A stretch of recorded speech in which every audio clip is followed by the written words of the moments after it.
so you can confirm if you're able to see it or not.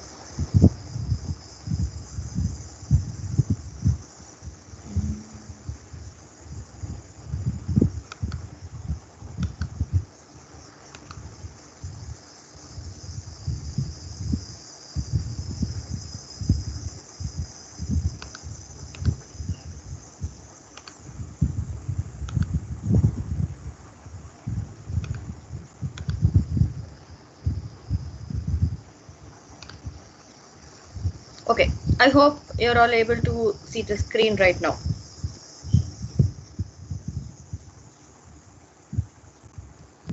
Right? Yes, ma'am. It's visible. That's great. Thank you.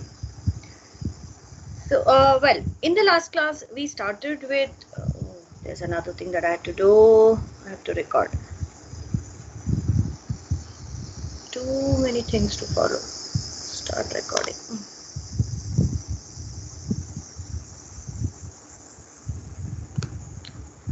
Let's finally begin. So in our last class, we started with the network layer, and we were just discussing what are the issue, what is the importance of the network layer, what are the functions of the network layer, and why do we need the network layer, what is it that it does, and all this, right? This is what we discussed in our previous class.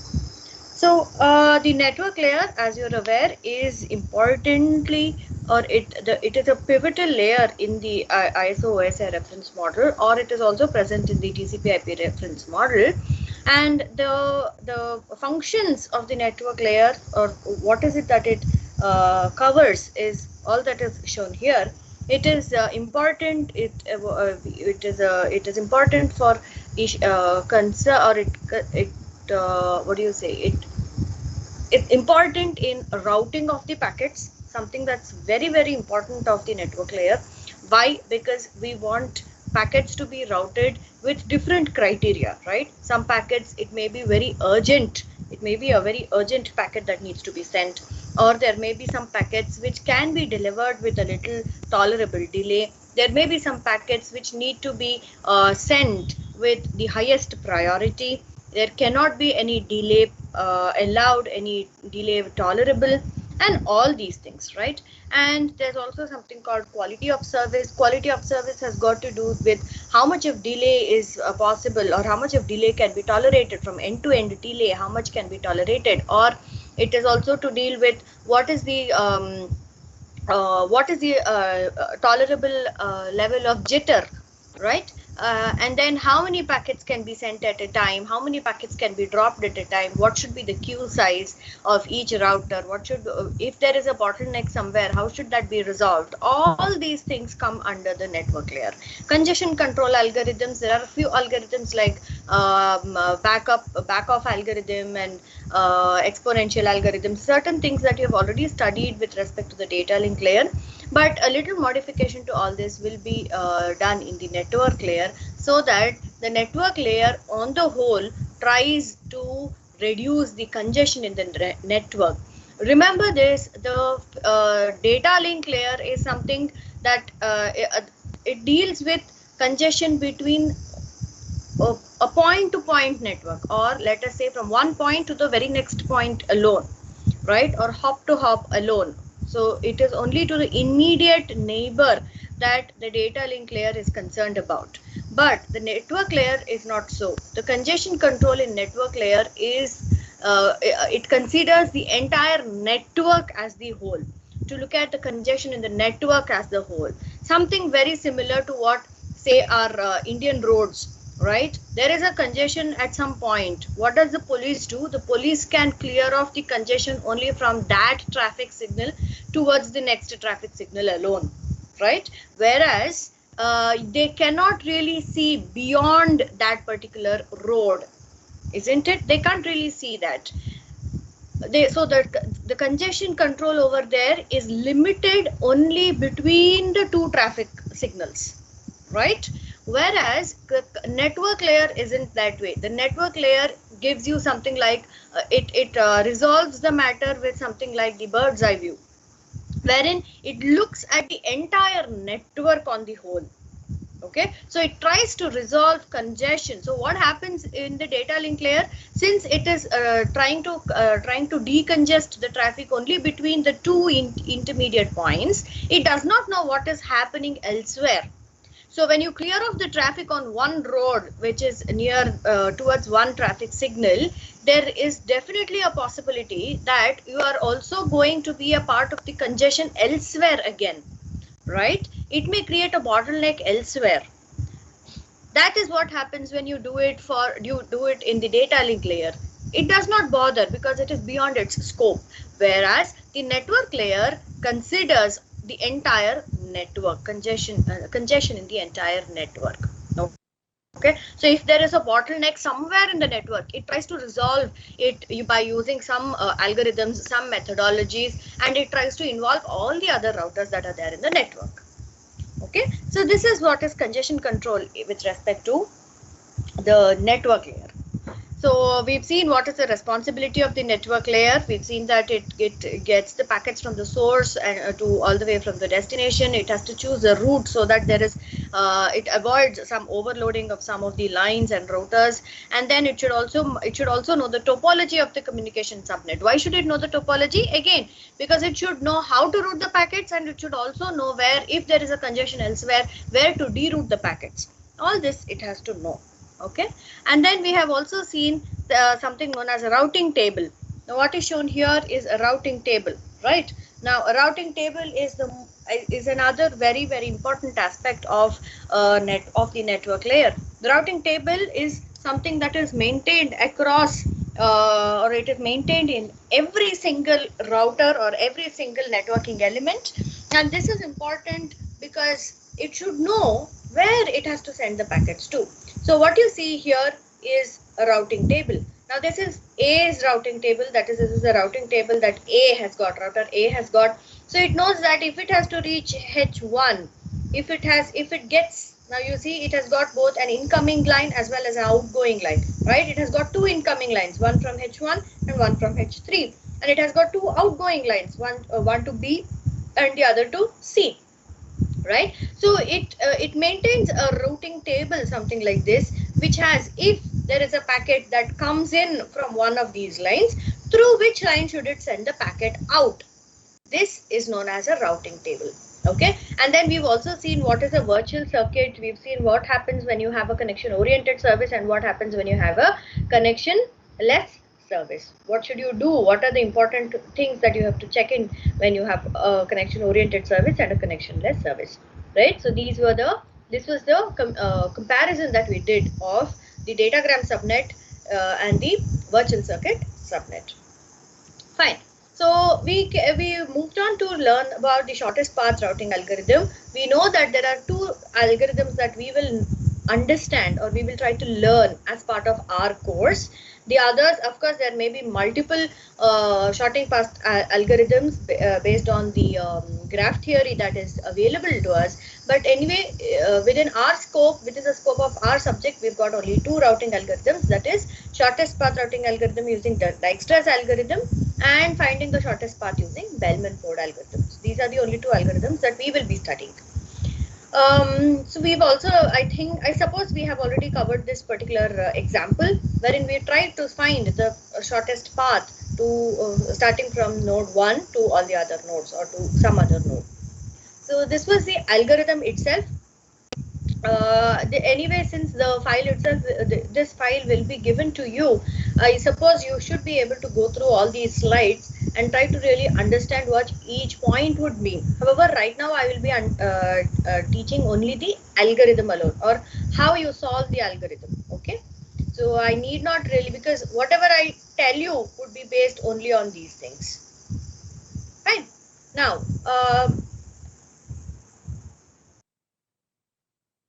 okay, so this is the explanation. This is the theoretical explanation. So this was the example we did in the last class, right? To find the shortest path from node 1 to all the other nodes using Dijkstra's algorithm. This is what we have done in the last class. Today we will see some more examples of using Dijkstra's algorithm so that you will be able to understand better. So I want all of you to please take a sheet of paper and a pen and take down this particular network. Okay, please take a sheet of paper and a pen and write down this network.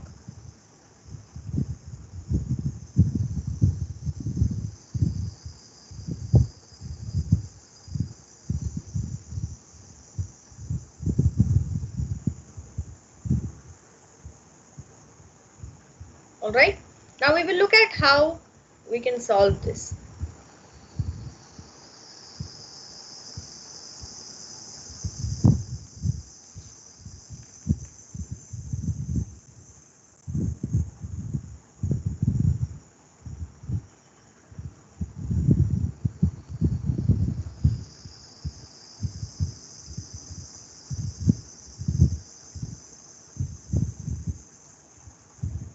Have you written down?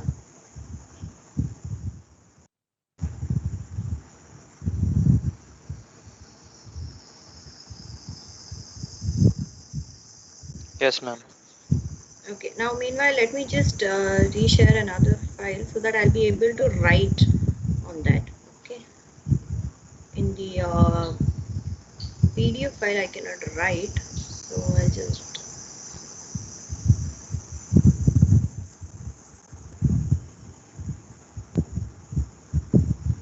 I will share the entire screen so I can switch between the windows.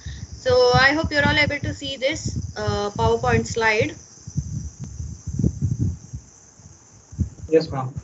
Okay. So this was the example I told you to copy down. Now let us try to solve this example. Okay. Now let us say the starting point is A. Yeah, we will say the starting point is A.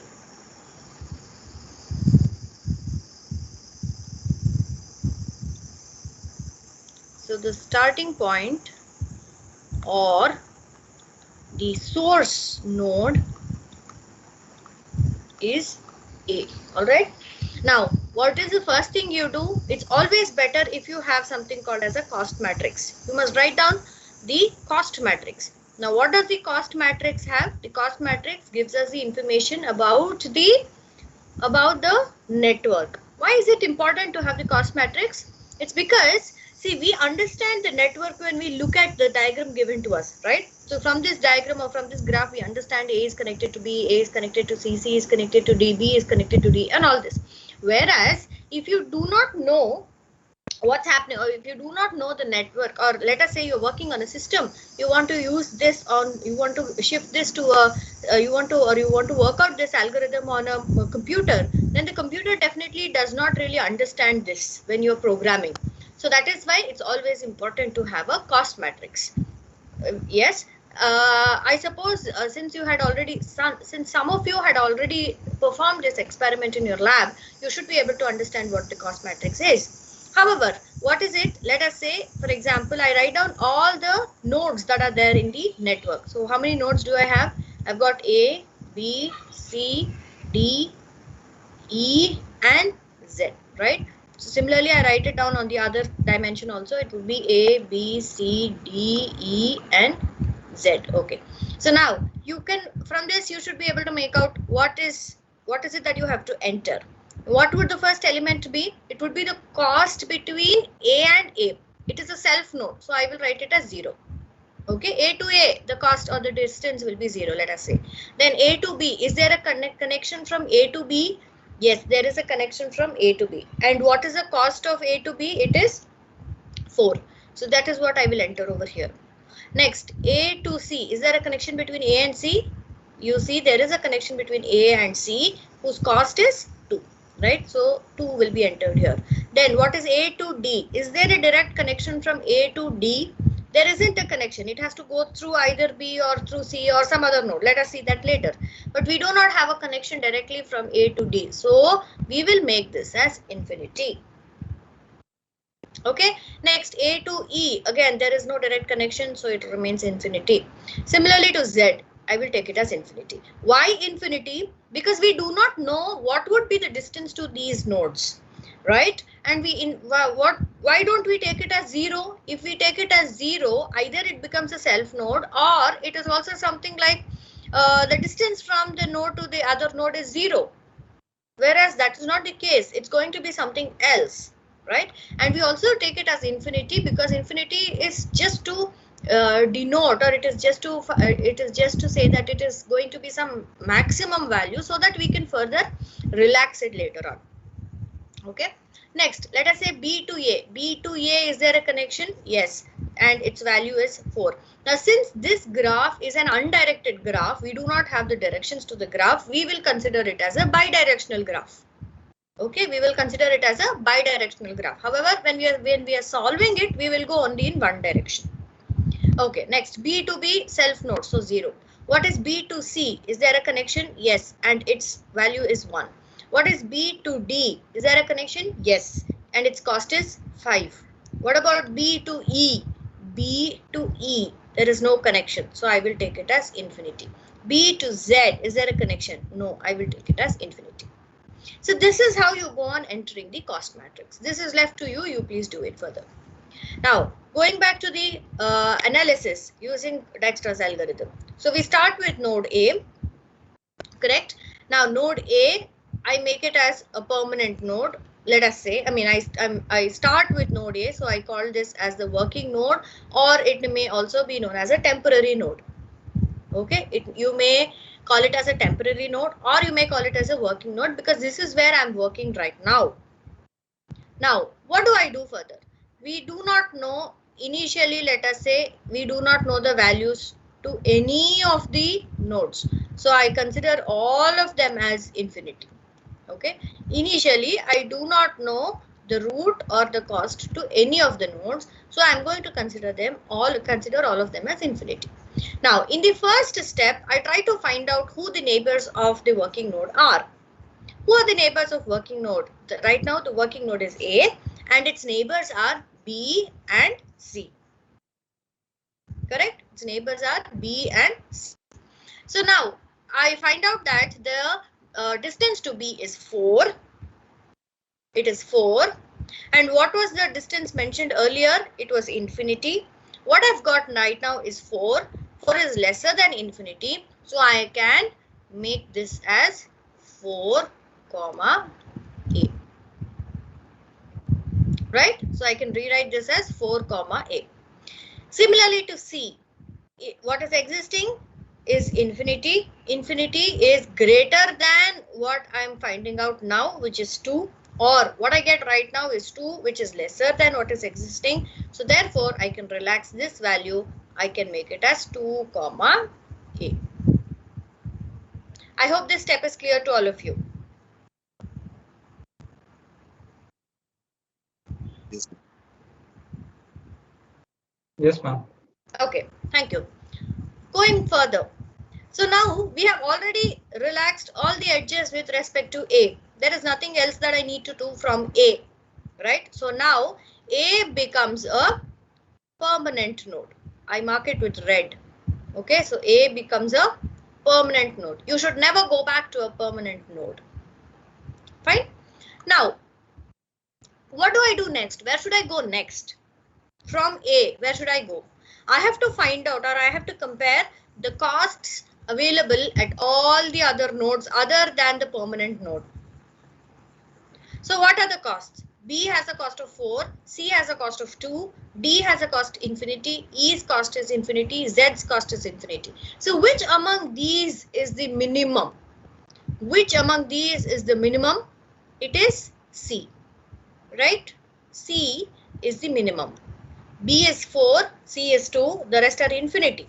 So I compare between B and C, I see that 2 is minimum, which is the cost of C. So now C becomes the working node or the temporary node. Is that clear? Again, do the same thing that you did from A. You try to relax all the nodes with respect to C. What is C connected to? C is connected to B, C is connected to D, and C is connected to E. So now you try to relax each of them. What can you do? C to B, let us say.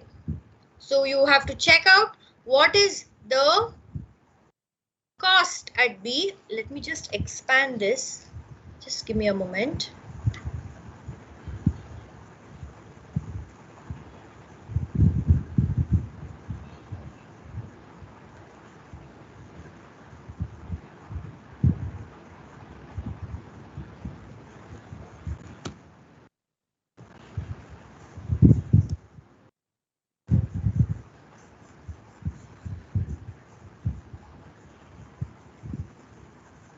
Okay.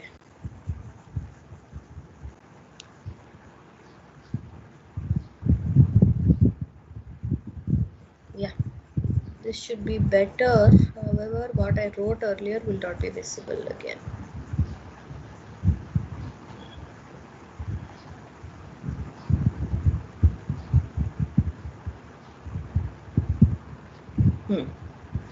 All right. So what did we have earlier? We had A. We had already made it a permanent node because it's already all the nodes from A have already been visited. Next we were at B, which had a value of 4 comma A, and C had a value of 2 comma A. The rest were all infinity. This is where we were. So now what do? You see that you have to compare all the nodes, and we see that C has got the least cost, right? So what do? C is now at the least cost, so C becomes the working node, and from C you go on visiting all the other nodes possible. You observe C to B. C is connected to B, and the cost at B is 4. Now if you visit from C, what will be the cost? It will be C's cost is 2 plus the cost from C to B is 1. So 2 plus 1 gives me 3, and 3 is lesser than what is available at B, isn't it? What is the cost at B? It is 4. But what is it that we've got now? It is 3. So since it is greater than what is existing, I can replace this as 3 comma C. Okay, next let's move on. C is connected to D.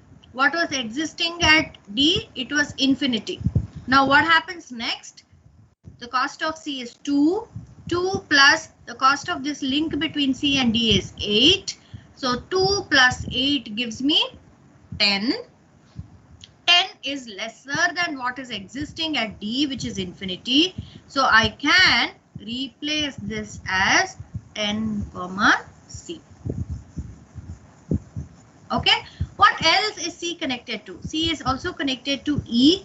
Again, E also has got infinity. So what does it change as? What do I change this as? 12 comma C. Very good. It would be changed to 12 comma C. How did I get this 12? The cost of C is 2. The cost of this link between C and E is 10. 10 plus 2 gives me 12, which is minimum. So this was the expression that this is the expression that you will be using, or that you saw in the algorithm, the text of the algorithm earlier. So it gives me the cost, the distance between what is existing. You have to find out the minimum of the distance of what is, the existing cost plus the cost of the link, comma, what is existing at that particular point. So what is the cost of this link, this node? It is 2. What is the cost of this link? It is 12. You add the 2, you get 12. 10 plus 2 gives me 12. You compare between this value and what is existing at this particular node. You see that 12 is lesser than infinity. Therefore, the cost to E becomes 12 comma C. Fine. What do I do next? What is the next step? I have already visited all the nodes with respect to my working node, which was C. Therefore, I now make C as a permanent node. Okay, C now becomes a permanent node. Where do I move next to? Where should I go next? I have to compare all the visited nodes. B has got a value of 3, D has got a value of 10, E has got a value of 12, and Z is still at infinity. Which is the least among these 4? It is B. B, right? So B now becomes the working node. Now check out what B is connected to. B is connected to A. Can I go back to A? I shouldn't go back to A because A is already a permanent node. So you should never go back to a permanent node. You'll end up in a loop if you do that. So you should never go back to the permanent node. Now look at the next node which is connected to B. B is connected to D. B is connected to D. What is the cost at D? It is 10. What about this new cost now? The cost of B is 3 and the cost of this link is 5. 5 plus 3 gives me 8. Can I relax this or no? Yes, I ma'am, you can, isn't it? Because 10 is the cost of D. Existing cost of D is 10. And what I've got now is 8.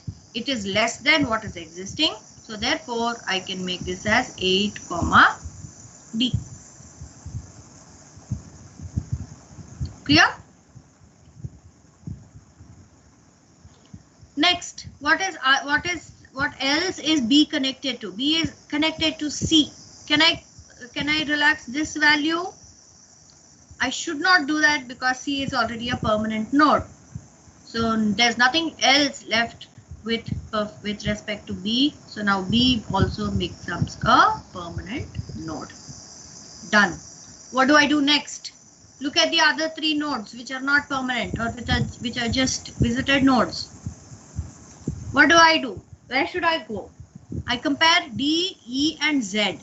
D, cost of D is 8, cost of E is 12 and cost of Z is infinity. Which one is the least among these? It is D. So now D becomes the working node.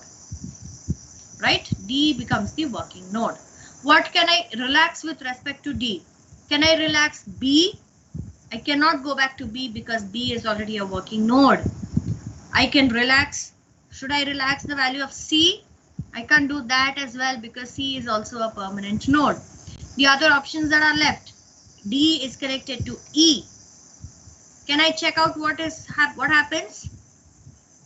8, cost of D is 8, cost of this link to E is 2, 8 plus 2 gives me 10.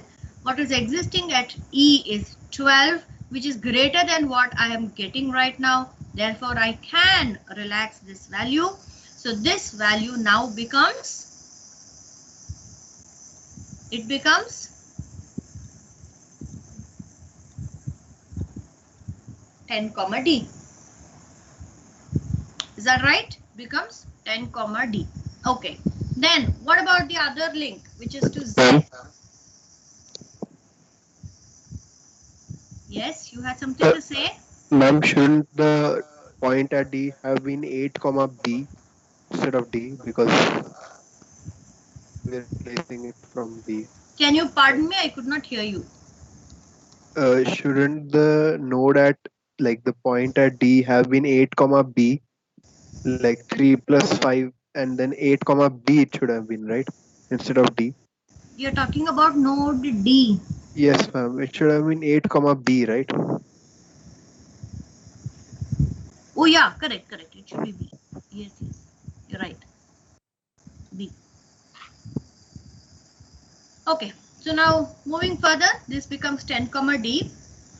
And what about this? This is with respect, this is Z. It's got infinity. What do I get right now? It would be 8 plus 6, which is 14. 14 is less than Z. So therefore, I can relax this as 14, D. Is that clear? Now D also becomes a permanent node. Correct? Where should I go next? What should I do next? I have 2 nodes visited that are left, right? I have to now check which among these 2 has got the least value. Z has got 14, E has got 10, right? So I make E as the working node. With E as the working node, I cannot relax the value of C because C is a permanent node. I cannot relax the value of D because D is also a permanent node. The only thing that is left with is Z. So if I check what I can do to it, it becomes the existing value of E is 10 and the corresponding link value of E to Z is 3.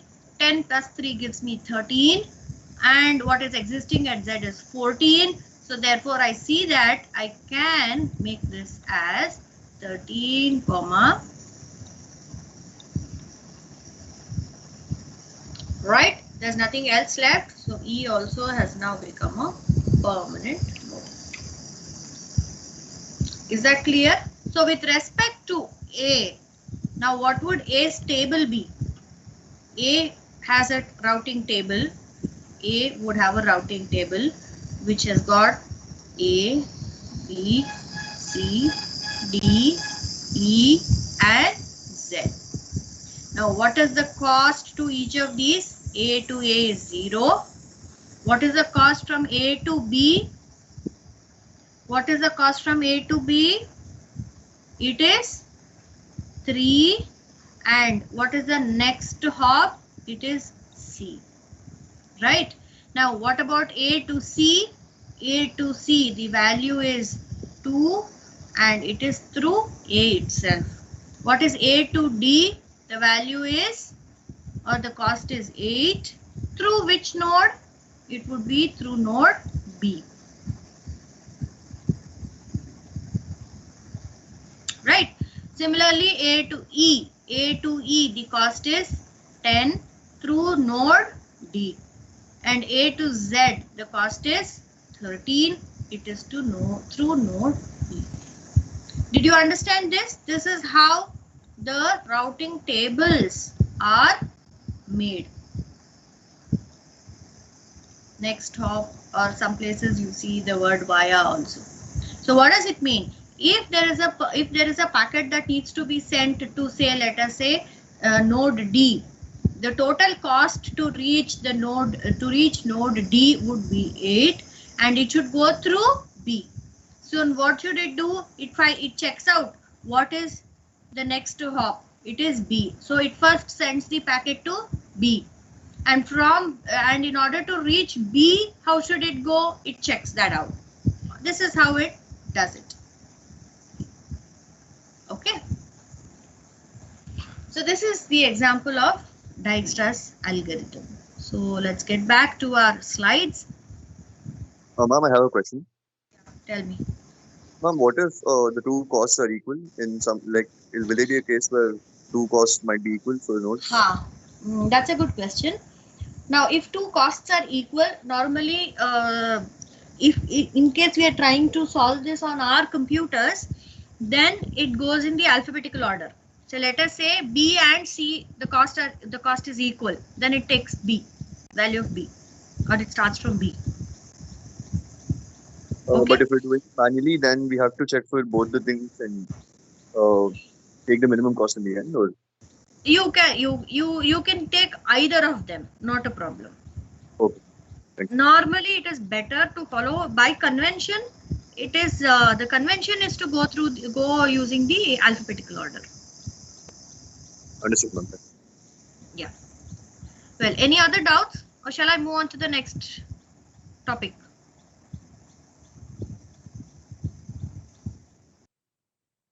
Okay. Let me try to solve one more problem based on a table. This is, yeah, what you see here is another way to solve the same Dijkstra's algorithm. I mean using Dijkstra's algorithm. This is a tabular format. Okay, this is in the form of a table. Now what you see here is, say again here the cost is, the letter N denotes the nodes. Letter N denotes the nodes, and D2, D3, D4, D5, D6, it represents the distance to those corresponding nodes. So D2 is the distance to node 2, D3 is the distance to node 3, D4 is the distance to node 4, 5 and 6 respectively. This would be based on, this is another way of solving. Okay, so what you see here is initially you're starting with node 1 and you know only the values to D3, 2, 3 and 4. So you look at the network, node 1 to node 2, node 1 to node 3 and node 1 to node 4. These are the connections from node 1, right? And the distance is what? Node 1 to node 2, D2, the distance is 3. D3, the distance is 2. D4, the distance is 5. Okay, so you note down this. D5 and D6 we do not know, so it will be kept as infinity. Okay, now, so you have the three values over here, D2, D3 and D4.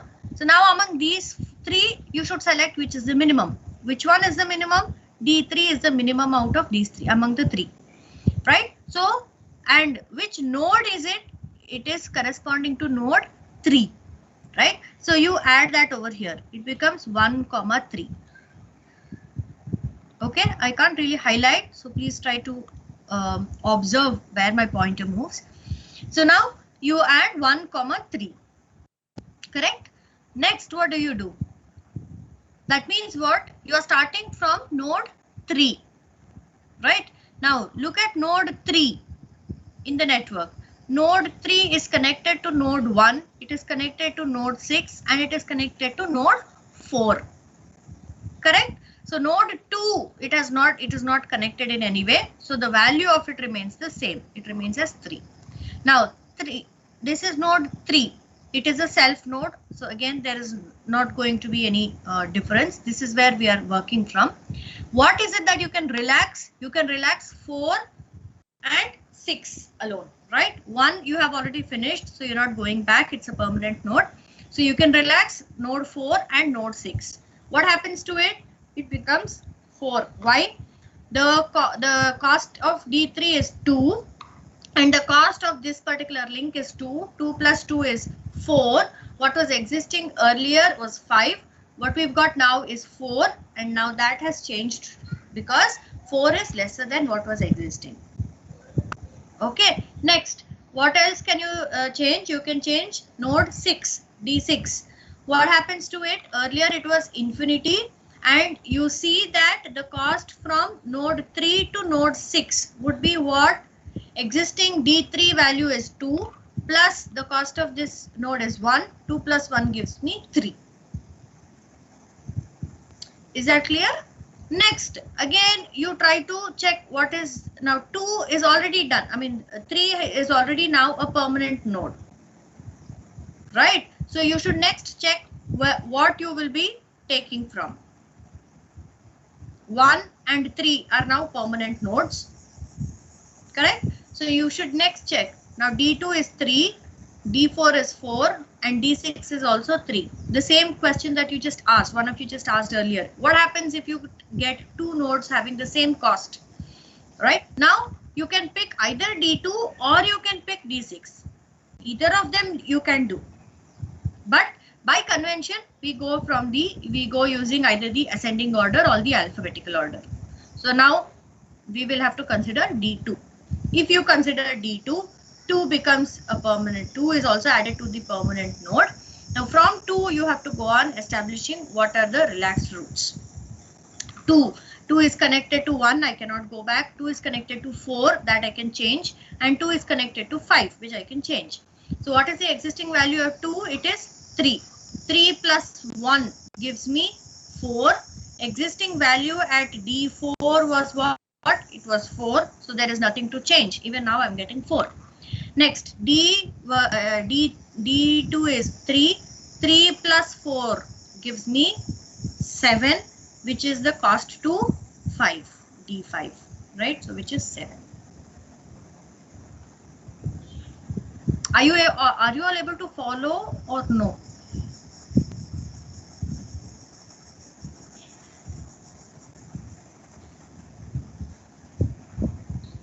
Yes, Are ma'am. you all able to follow? Yes, ma'am. Yeah, okay. So this is how the table continues. Now what you get over here is gives you a value of what are the nodes that you have visited, what you have not visited, etc. and the final thing gives you the last row gives you the final cost to all the nodes with respect to the source node.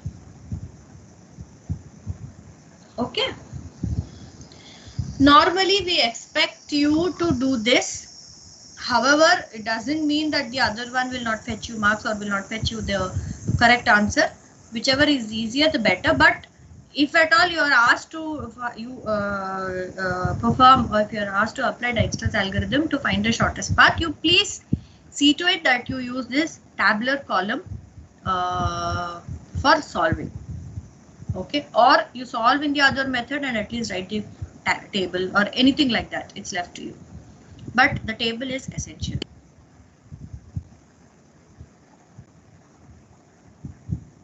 Okay, shall I move on? Yes, ma'am. Yeah, thank you. So these were some other examples. This is what we were seeing. This is another example. I mean, the same thing that is done using this one. Please try to solve as many examples as possible so that you understand things better.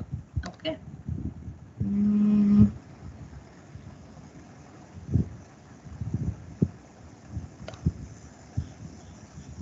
all these are just examples. I will try to explain Bellman-Ford algorithm and then we will see if we can solve any other problems. Okay. Now we'll move on to Bellman-Ford algorithm. As you can see, there are two drawbacks of Dijkstra's algorithm. One is the execution time for each of that, depending on the choice of data structure to implement the required priority queue. This is with respect to the computation time. Okay, the time taken would be varying. The other one is that it does not give a shortest path if the link weights are negative. All right. So in order to overcome these two drawbacks, there is another algorithm used, which is known as Bellman-Ford algorithm. Now, of course, as you see, it is theoretically quite not possible to find out one shortest path if there is a negative weight cycle. Okay. Now, what is a negative weight cycle? I'll just tell you. Now, in case you do try to find, what happens is every time you go through that particular path, you try to relax that particular path, you go on relaxing it because the weight is negative. So every time you're subtracting some value, obviously what you're getting would be lesser than what you had earlier. Right? So if you just keep on doing this, it leads to an infinite loop. Right? So, but practically what it does is, as soon as as soon as it finds a negative path, it will give you, or it will indicate that there is a negative weight cycle, and therefore it comes out of the loop. So this is how Bellman-Ford solves the negative weight cycle problems. Now let us, where is it going?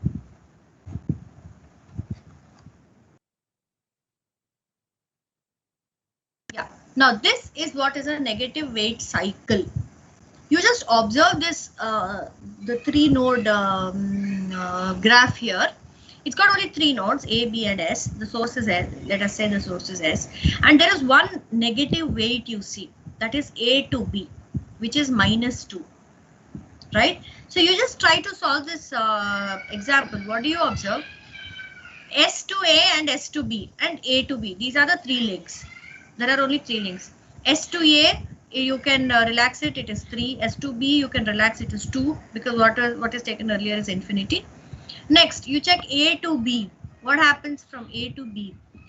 Existing weight at A is 3, and the link between A and B weight is -2, right? So you can always take 3 minus 2, which gives me 1, and B can be relaxed at 1. Okay, let us perform one more iteration. Then what happens? Again, there is a negative weight. So again, there will be a relaxation of the weights. So that is it. It will keep continuing. This is known as a negative weight cycle. Okay, we will see another example for it. So let us first see what is the algorithm. Again, shortest path algorithm can be used for both directed as well as undirected graphs. The Bellman-Ford algorithm. Now it maintains a list of the unvisited vertices. Now there are three things that you need to note here, which we have not really used in our previous algorithm. The 3 points here are, one is vertex or vertices. The other one is the edge. Okay, vertex or vertices and the edge and the cost of the edge. So what is it? It is vertex is nothing but the node. Okay, now since we've got multiple nodes, we call them as vertices, plural, singular and plural. Okay, so the multiple nodes, they are vertices, and edge is nothing but the link between the two nodes is known as an edge. Okay, it is just two different terminologies that are used in comparison with or unlike what it is used in the Dijkstra's algorithm. So what are the two terminologies? One is vertex. Vertex is nothing but the node. Okay, and the other one is edge. An edge is nothing but the link between the two nodes is known as an edge. Okay, so what is the algorithm? It chooses the source. Similar to what we did in Dijkstra's algorithm, we take one of the nodes as a source, and it first assigns the maximum possible cost to every other node. So initially what is done, we do not know the cost to every other node in the network. So we assign maximum value, which is infinity, to all the nodes, right? And then the cost of the source node will remain 0 because it is a self node. So A to A is always taken as 0, the self node or the self vertex, because it is to itself. So the cost would be 0. And then in subsequent iteration of the algorithm, it tries to relax each edge in the graph. Okay, it tries to relax each edge in the graph by minimizing the cost of the vertex on which the edge is incident. And then it repeats this for what you see there is modulus of V minus 1 times. Now what is that modulus of V? V is nothing but the number of vertices or the number of nodes. All right. So if the graph has got say 10 nodes, if the graph has got 10 nodes or 10 vertices, this particular step, relaxing the edge step, is conducted, or this iteration is performed for 10 minus 1, that is 9 number of times. Okay, this is an important thing. The number of iterations in the Bellman-Ford algorithm is always 1 less than the total number of edges, the total number of vertices or the total number of nodes in the network. Okay, and by the end of the last iteration, we will be able to get the shortest path from the source to every other node in the network. Clear? Now, again, the algorithm operates by having each router maintain a table or a vector. The table that we saw earlier also, it is also known as a vector. It's known as a routing vector or a routing table. Okay, vector table or a routing table. So it gives you the best node distance to each destination and which line we have to use, or which hop or which node we have to use in order to get to that particular node. Now each router will also maintain the routing table indexed by containing one entry for each router in the subnet. This is similar to what I just showed you, how the routing table is made up. Okay, the entry or the table would contain two parts. One would be the preferred outgoing line to use in order to reach that destination, and the other one would be the estimate of the time or the distance to that destination. It could be either of them. Okay. Now this is it is the algorithm itself. So let us find out, or let us use these to find the shortest path.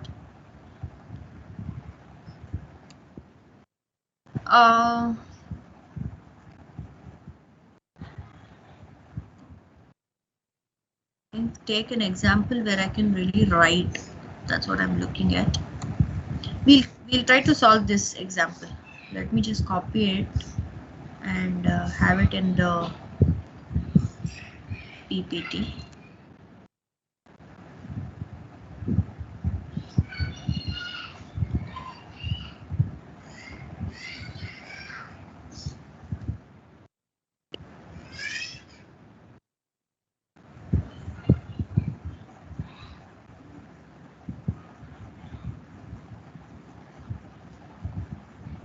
Okay, now let's try to solve this.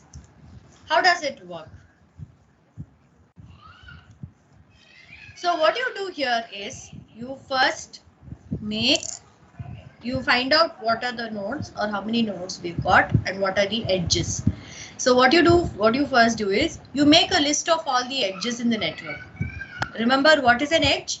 Edge is a link between the two nodes. And you should first check whether it is a directed graph or an undirected graph. If it is a directed graph, you please check you please take the edge also in the same way. What do you do? Now let us see how many edges we've got. We have 1, 2, 3, 4, 5, 6, 7 and 8 edges. And what are the 8 edges? A to B, whose value is -1. Then A to C, whose cost is 4. Then you have B to C, whose cost is 3.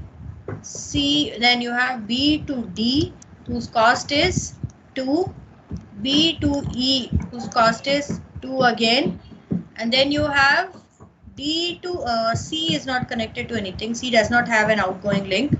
So D is connected to B, whose cost is 1. D is also connected to C, whose cost is 5. And the last one is E. E is connected to D, whose cost is -3. Now you've got 8 edges. 1, 2, 3, 4, 5, 6, 7 and 8. These are the 8 edges we've got. Now, how do you resolve or how do you solve it?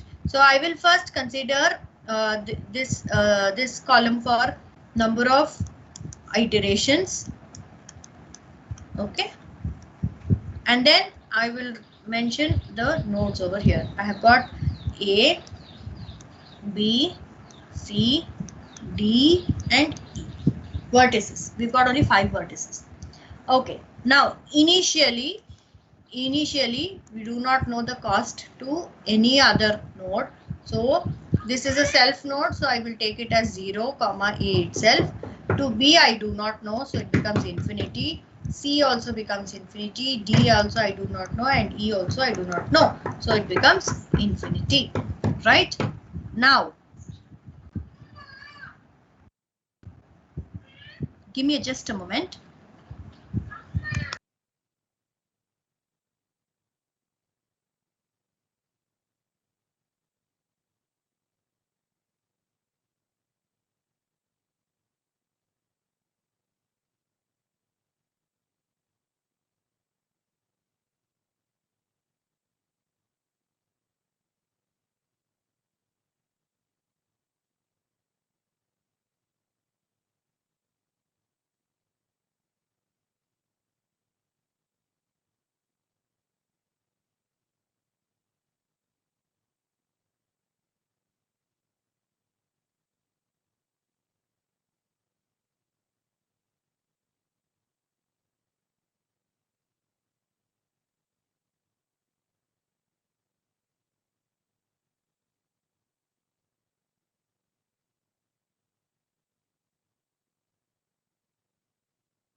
All right, let's get back. I'm sorry for that interruption in between. Now, so initially we do not know the cost to any of the nodes, so we take it as infinity, which is the maximum value. Now, in the first iteration, I try to relax all the edges with respect to the source node. Okay, so this is itself, so it remains as 0.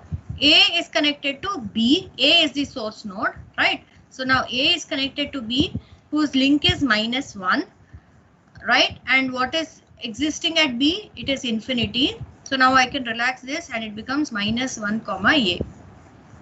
Okay. Next, A is connected to C, whose cost is 4. Now what is existing at A? It is 0. A's cost is 0. 0 plus 4 gives me 4. 4 is less than what is existing at C. So this becomes 4 comma A. And A is not connected to D, so I keep it as infinity. A is not connected to E, I keep it as infinity. Is that clear? Next, in the next iteration, let us say the second iteration, from the second iteration onwards, you have to go on relaxing every edge, or you have to go on relaxing all the 8 edges that are there in the network. So you start with A to B, A to C. There is nothing that will change. It will remain as it is. So I will write -1 comma A and 4 comma A. Next, what about B to C? B to C. The cost of B is -1. The cost of B is -1. And B to C, the cost is 3. So it is -1 plus 3. What is the value? It would be 2, isn't it? Now, what is existing at C? It is 4. What have I got now? It is 2, which is less than what is existing at C. So this I will make it as 2 comma B. Right? So this becomes 2 comma B. So now I'm done with B to C, all these 3 edges. Next, B to D. The cost of B is -1. Cost of B to D is 2. So -1 plus 2 gives me 1. 1 is less than what is existing at D. So I can take this as 1 comma B. Fine. Next, B to E. Again, -1 plus 2 is again 1. So this I can make as 1 comma E.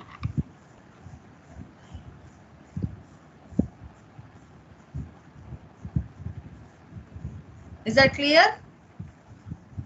Next, this will remain as it is 0 comma A.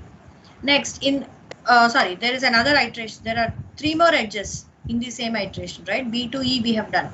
D to B. What is the cost at D? It is 1. D to B link value, or the cost of the link is 1. 1 plus 1 is equal to 2. What is existing at B? It is -1. -1 is less than the value that we have got now, which is 2. So therefore, there will not be any relaxation. I'm not going to change the value because what is existing is already less than what we have got. Next, D to C. D to C. The value of D is 1. The link between D and C, the cost is 5. 1 plus 5 is equal to 6. D to C. What is existing at C? It is 2. So I am not going to change this. So D to C is also done. Next, E to D. The cost of E is -3. The link bit, sorry. Please excuse me. The cost of E is what? 1. The cost of E is 1 and the link between E and D is -3. 1 minus 3 gives me -2, and this -2, you compare it with what is existing at D. At D I have got 1. What I have got now is -2. So -2 is less than what is existing at D. Therefore, I can change this to -2 comma E. Is that clear?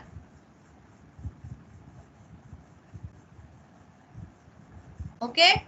Next, iteration 3. What do you see in the iteration? You do the same thing again. Go back. A to B is -1. What is at A? Cost of A is 0. Cost of A is 0. 0 minus 1 gives me -1. What is it at B? It is already -1, so nothing to change. A to C, 0 plus 4. 0 plus 4 gives me 4. 4 is greater than what is existing at C, which is 2. So there is nothing to change. Next, B to C. Cost of B is -1. B to C link is 3. B to C, -3 plus 1 gives me 2. At C, I already have 2. So again, there is nothing to change with respect to this. Next, B to D. Cost of B is -1. B to D is 2. -1 plus 2 gives me 1. And what is the value at D? It is -2, which is already lesser than what I've got right now. So again, there is nothing to change. Next, B to E.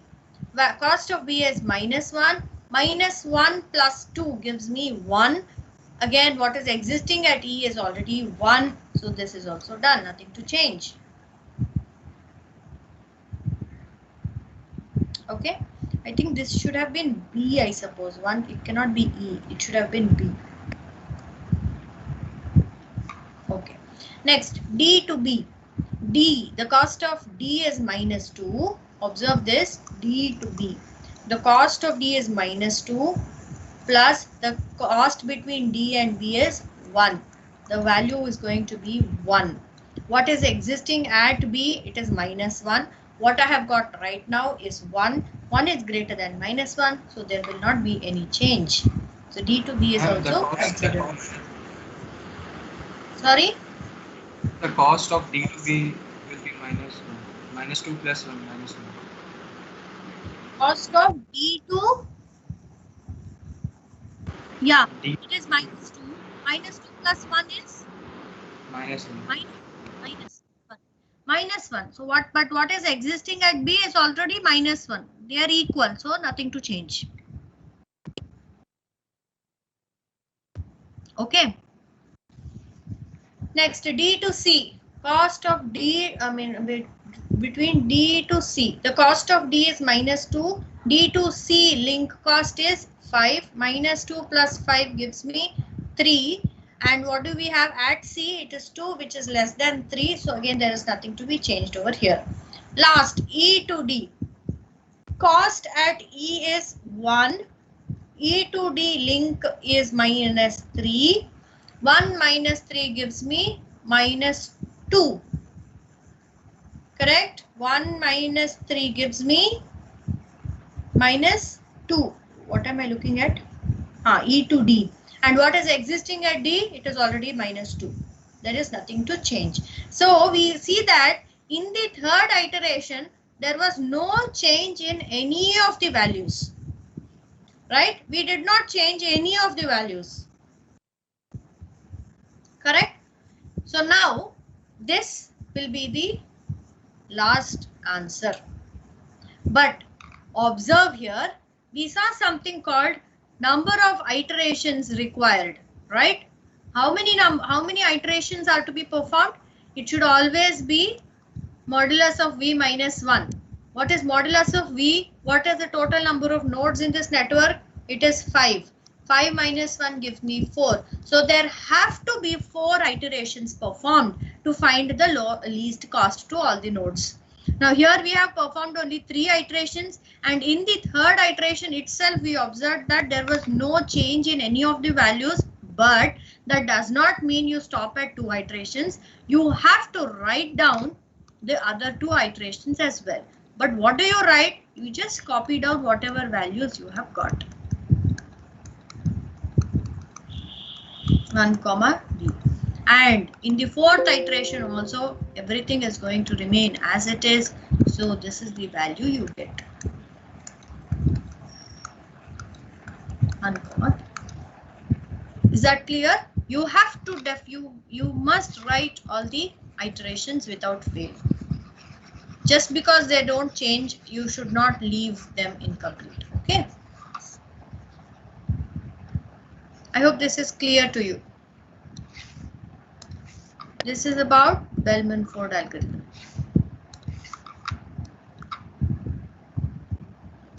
Okay. How do you make a table, routing table from this? This itself is the routing table, isn't it? This is the table of A. Table or vector of A for A. What does it have? It has A, B, C, D and E. This will give me, the first entry will give me the cost, and the next entry will give me the next hop or through node, or which node it has to go through. Now A to A, the cost is 0 and it is itself, so there is no next hop. A to B, what has it got? The cost is -1 and it is through A itself. A to C, the cost is 2 through the node B. A to E, the cost is A to D, the cost is -2 through node E, and A to E, the cost is 1 through node B. Is that clear? So let us say it has to send a packet to D, A to D. Let me say I want to send a packet from node A to node D. How does it go? It checks itself. It sees that the entry to D, the cost is -2, and it has to go through the node E. So what does it do? It checks.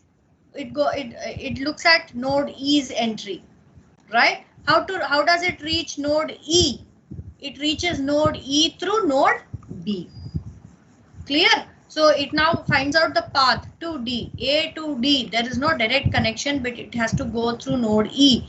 So it sends it from A to E, but again to E it can reach through B. So it sends it from A to B, B to E, and E to D. This path gives the value of, let us say, A to B, the cost is -1. B to E, what is the cost? It is 2. And E to D, the cost is -3. So what is the total cost here? What is the total cost? -2. It is -2. That is what you have got here. Isn't it? Did you understand? This is how you solve Bellman-Ford algorithm. Now just observe in this particular graph, in case the directions were something like this, if this was instead of this, it was this, what happens? If this was the direction instead of what is given, what would happen?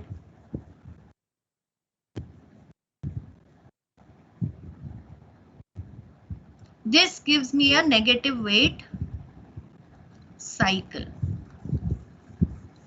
Correct? Similarly, you observe here. Let us say this, instead of this, it was this. This also gives me a negative weight cycle. If you want, you can take that as an example and try to solve. You will keep on. You will enter into an infinite loop because every time there will be a relaxation possible. And in order to avoid this, there is a cap on the number of iterations. Okay, just try to imagine this is just a very simple example with just 5 nodes, but there would not be any subnet which would have just 5 nodes. It would have hundreds of nodes, and if you having hundreds of nodes, you enter into a negative weight cycle. It's going to be an infinite loop indefinitely, right? So in order to avoid that, we have this option of mentioning if there is a negative weight cycle. I hope Bellman-Ford algorithm is clear to you. Okay. Excuse me, ma'am. Yeah. I have a doubt regarding these negative weights. So, physically speaking, what would a negative weight mean? What is the significance? Okay, or what would it mean? Now, let me say, see, there are different ways in which you can think of it. Okay. Say, for example, you go from, let us say you are buying something from a shop, okay, and you are or let us say you are selling something to that shop. Fine, so you are selling it at a particular price at one particular point of time, and for doing so you are going to take some particular route. Let us say if you are traveling by that route, you are going to sell, or no, wait, let me put it in some other way.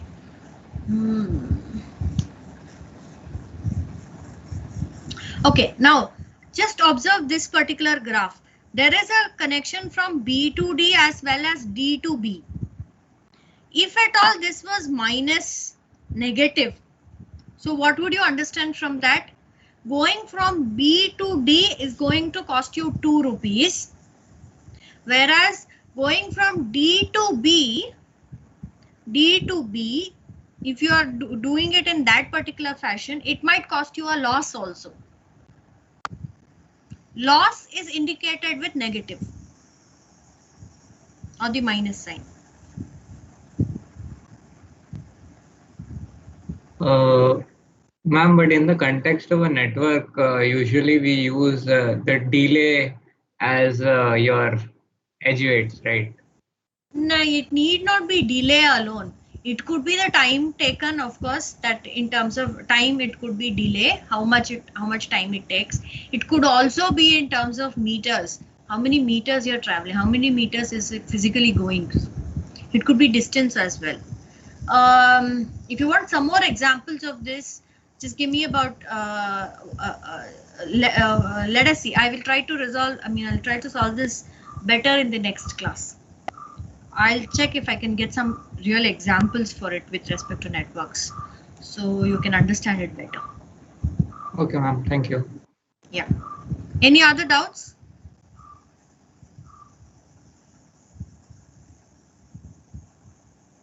Any other doubts? Anyone? Okay, I'll give you one more. You can all take down this particular example. Take this example and try to solve. I'll give you about 4 or 5 minutes. Try to solve this example.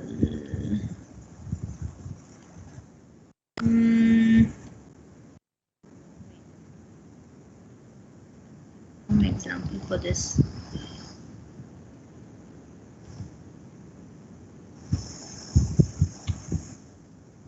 Yeah, you can take this itself. Please take down this example and try to solve it. I'll give you 5 minutes. Meanwhile, if you have got any doubts, you can put it either in the chat box or you can make a note of it and ask me at the end of 5 minutes. Okay, use Bellman-Ford algorithm to find out the shortest path, considering 0 as the source node. This is the source node.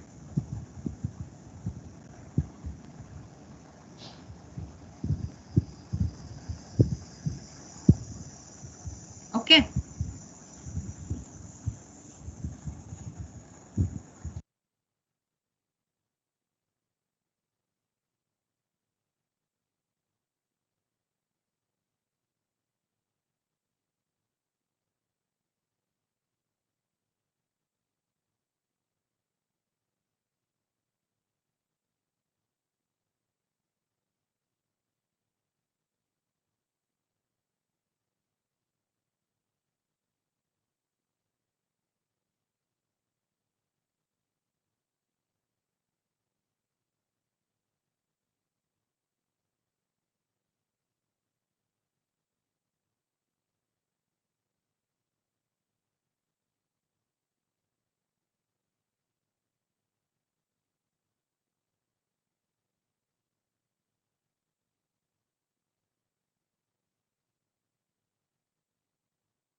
I just can't let you go. Lord knows that I've tried to. You said I was the only one. Any answers? No one likes being like.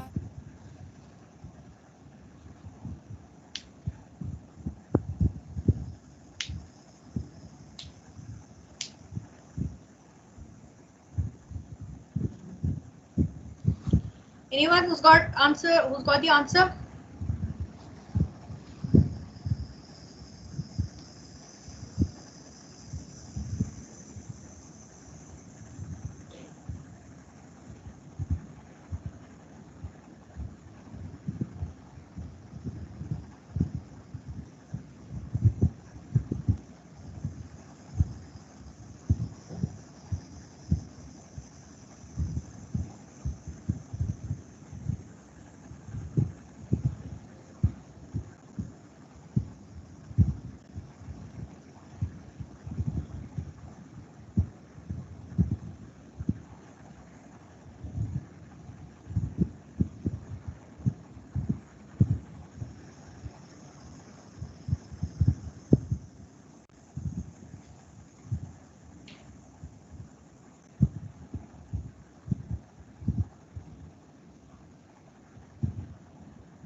Yes, anyone?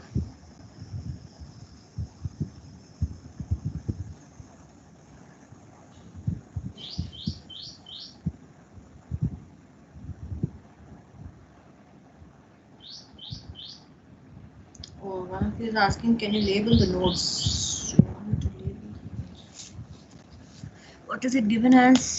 Sorry, forget. Nodes are labeled with their distance of the vector values. Okay.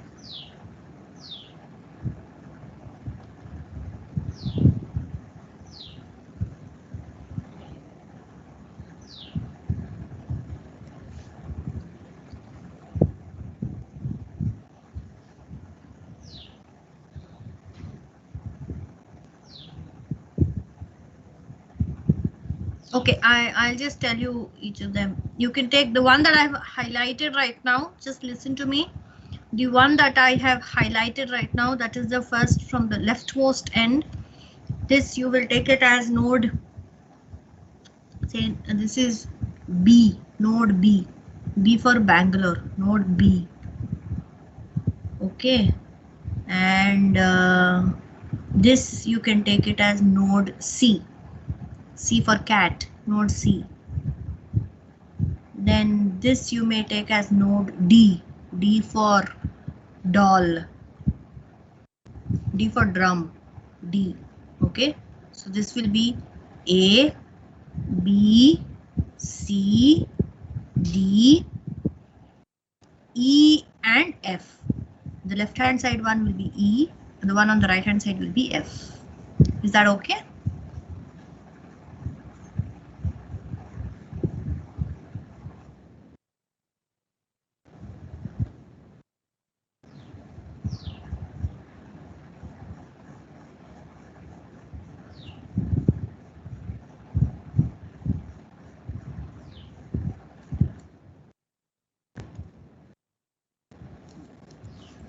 Could you find all the values? This is the answer given.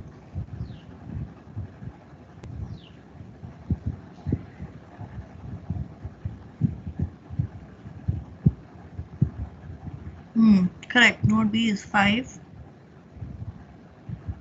C is -2. D is -1. E is 1. F is 4.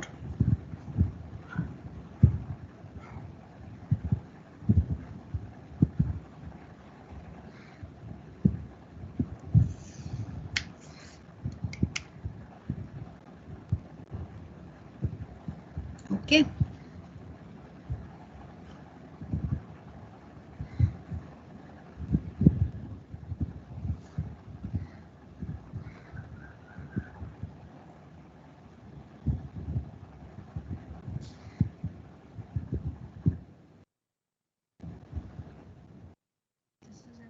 example that you can try.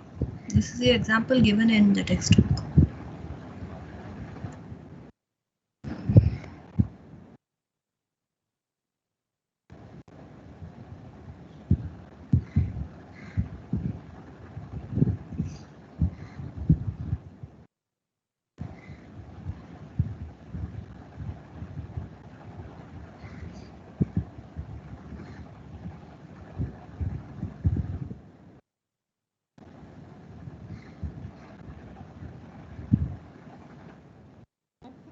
So I hope you have all got the answers. We will stop here for today's class. So in today's class we have discussed Dijkstra's algorithm, examples for Dijkstra's algorithm and Bellman-Ford algorithm. Try to solve some more problems. You will get some networks. So you can make a network of your own, or you can try some examples that are given that you find in any of the books. So let's stop over here for today's class. We shall continue in our next class. The next class will be about, we will continue with the disadvantage or one of the major issues with Bellman-Ford algorithm. And then we will also see this thing called count to infinity problem. This itself is the major disadvantage of the Bellman-Ford algorithm. And then after which we will see some of the other transmission techniques in the network layer, like flooding, and then we will see what is distance vector routing algorithm, and let us see what else we can cover in the next class. Today we shall stop here. I wish you all a very happy day ahead. All of you please stay home and stay safe. So please see to it that you are not coming in contact with the infection in any manner. Please be safe. Any doubts that you had to ask?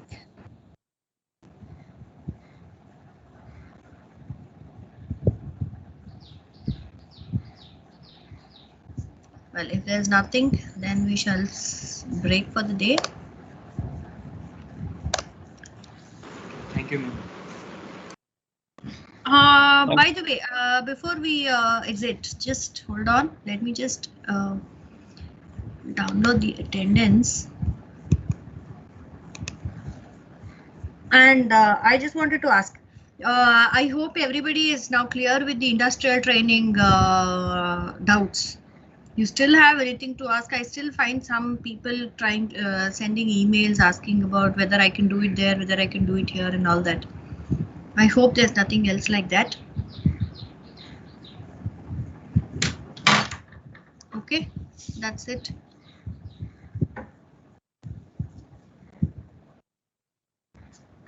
Thank you, ma'am. Yeah, Thank you. fine. Thank you. Thank Wish you, you all a ma'am. very good day. Please stay home and stay safe. All of you. Thank you, ma'am.